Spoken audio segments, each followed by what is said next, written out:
Fala pessoal, hoje estou aqui no Caranguejo do Olavo, na praia de Camurupim. É uma parada obrigatória.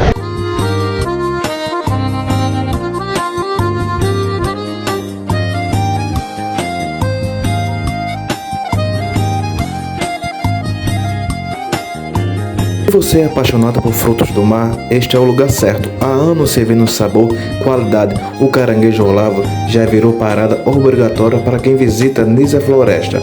O caranguejo é fresquinho, pratos regionais, é aquele tempero que conquista todo mundo. Um espaço acolhedor, perfeito para reunir amigos e família. Caranguejo Olavo, em Camurupim, Nisa Floresta. Venha viver essa experiência de sabor.